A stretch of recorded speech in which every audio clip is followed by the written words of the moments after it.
Ya, halo adik-adik, apa kabar? Semoga adik-adik bersama keluarga sehat selalu. Senang sekali kita dapat berjumpa kembali dalam pembelajaran matematika.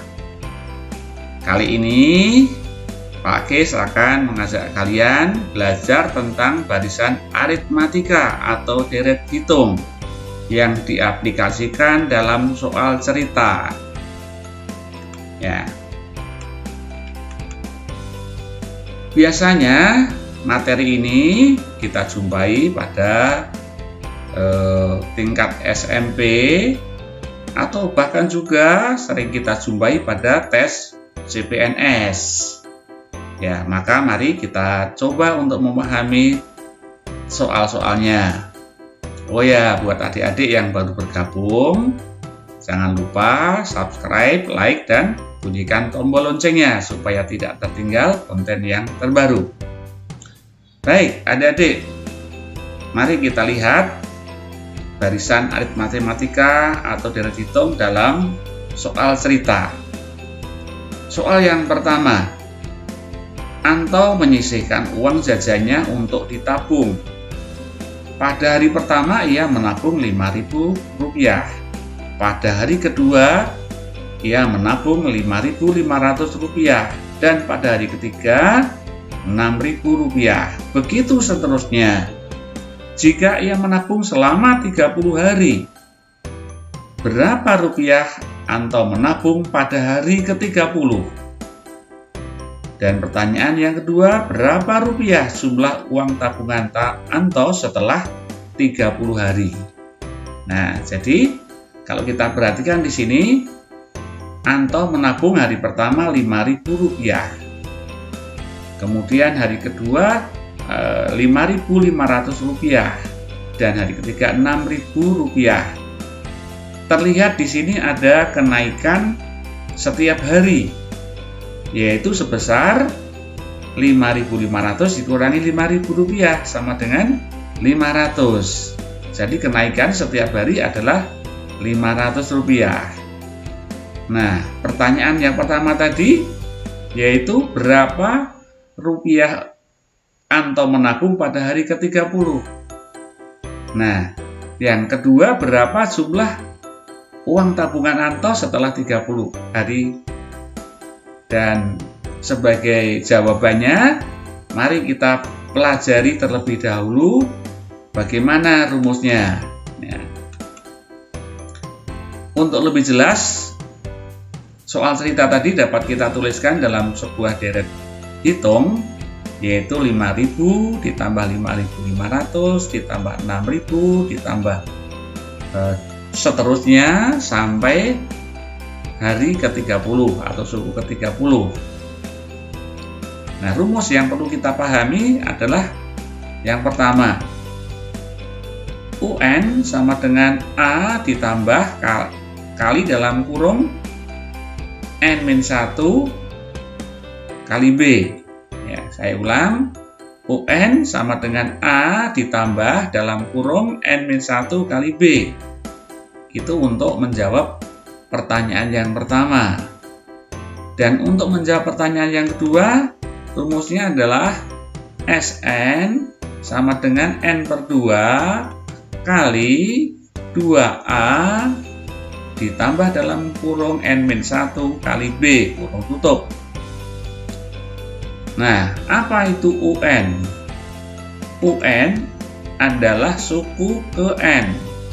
Dalam soal ini, soal cerita tadi, suku ke N adalah suku ke 30.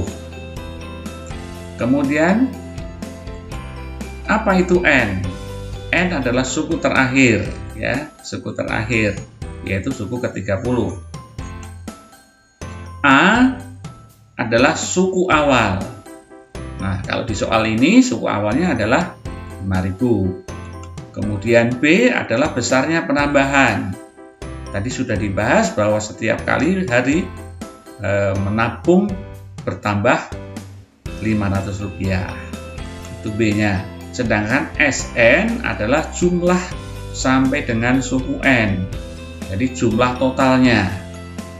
Nah, untuk menjawab soal yang pertama atau pertanyaan yang pertama, kita tuliskan UN berarti U30. A berarti suku awalnya 5000. Kemudian ditambah N-1 berarti 30 dikurang 1. Lalu dikalikan penambahannya setiap kali 500. Nah, kita tinggal menyelesaikan dari kalimat matematika ini.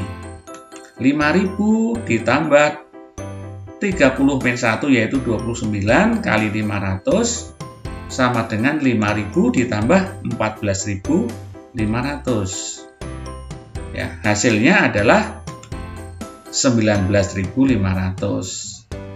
Jadi jawaban pertanyaan yang pertama, Anto menabung pada hari ke-30 yaitu Rp19.500. Nah, untuk pertanyaan yang kedua menggunakan rumus ini. Ya, kita kembali memperlihatkan rumus yang kedua, yaitu Sn sama dengan N/2 kali 2A dalam kurung ditambah N-1 kali B kurung tutup. Kita masukkan angka-angkanya ya.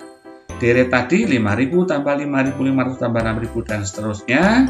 Berarti jumlahnya atau S30 sama dengan 30 per 2 ya kali 2 kali 5000 ditambah 30-1 kali 500 sama dengan, nah ini disederhanakan aja, 30 dan 2 ini bisa dibagi 2, 2 dibagi 2 1, 30 dibagi 2 sama dengan 15, sehingga menjadi 15 kali 2 kali 5000 sama dengan 10.000, 30-1 sama dengan 29, lalu dikalikan 500. Kita selesaikan yang ada di dalam kurung terlebih dahulu. 15 dikali 10.000 ditambah 29.000 kali 500 itu 14.500, sehingga menjadi 15 kali 10.000 tambah 14.000 sama dengan ya 10.000 ditambah 14.500 sama dengan 24.500. 15 kali 24.500 sama dengan 367.500. Ya, sehingga pertanyaan yang kedua jawabannya adalah ya, jumlah uang tabungan Anto setelah 30 hari adalah Rp367.500. Nah, demikian adik-adik. Ya, tidak terlalu sulit ya untuk dipahami. Yang terpenting kita memahami dan dapat menerapkan rumusnya ini. Ya, supaya lebih mantap, mari kita coba dengan soal yang kedua. Ya. Rumusnya masih tetap yang tadi atau rumus yang sama. Soal yang kedua demikian. Pak Budi membeli sebuah kulkas dengan cara mengangsur setiap bulan. Nah, pada bulan pertama membayar 120.000. Pada bulan kedua membayar 125.000. Dan pada bulan yang ketiga membayar 130.000. Begitu seterusnya sampai dengan bulan ke-12. Ya, jadi lunas pada bulan ke-12. Berapa rupiah uang yang dibayarkan Pak Budi pada bulan ke-12? Dan berapa rupiah harga kulkas itu? Artinya total dari uang yang Pak Budi serahkan dari bulan pertama sampai dengan bulan ke-12. Nah, untuk menjawab pertanyaan yang pertama, kita menggunakan rumus UN ya, rumus UN.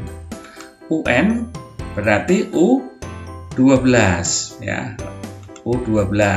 Lalu suku pertama A-nya adalah 120.000. N-1 berarti 12-1. Ya. Lalu penambahannya setiap kali adalah 5.000. Kita tinggal menyelesaikan dari kalimat matematika ini, yaitu 120.000 ditambah 11 kali 5.000. Kita selesaikan terlebih dahulu perkaliannya. 120.000 ditambah 11 kali 5.000 sama dengan 120.000 ditambah 55.000. Hasilnya adalah 175.000. Jadi pertanyaan yang pertama jawabannya yaitu uang yang dibayarkan Pak Budi pada bulan ke-12 sebesar Rp175.000. Nah, pertanyaan yang kedua dapat kita jawab dengan menggunakan rumus yang kedua. Nah, rumus yang kedua kami tuliskan lagi supaya kalian semakin paham dan semakin hafal rumus ini. Deretnya 120.000 ditambah 125.000 ditambah 130 dan seterusnya sampai suku ke-12. Nah, jumlah dari S12 adalah 12/2 dikali 120.000 kali 2 sama dengan ditambah 12 dikurang 1 kali 5.000.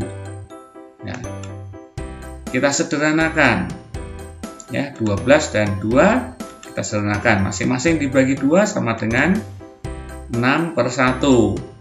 Jadi 6 kali 240.000 ditambah 11 kali 5.000, ya, kita selesaikan terlebih dahulu di dalam kurung. 6 kali 240.000 ditambah perkaliannya dulu 11 kali 5.000 sama dengan 55.000.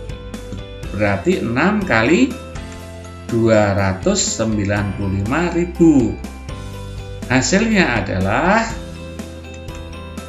1.770.000. Sehingga kita dapat menjawab pertanyaan yang kedua. Ya. Jadi harga kulkas yang dibeli oleh Pak Budi adalah Rp1.770.000. Nah, demikian adik-adik. Tentu soal ini bisa divariasikan dengan soal-soal yang lain. Yang terpenting adik-adik menguasai rumus dan dapat menerapkan di dalam penyelesaian soal tersebut. Nah, demikian adik-adik yang sudah kami jelaskan mengenai deret aritmatika atau barisan hitung. Silahkan kalian untuk semakin memahami, semakin terampil dengan mengerjakan soal-soal yang lain. Sekian dan terima kasih, sampai jumpa.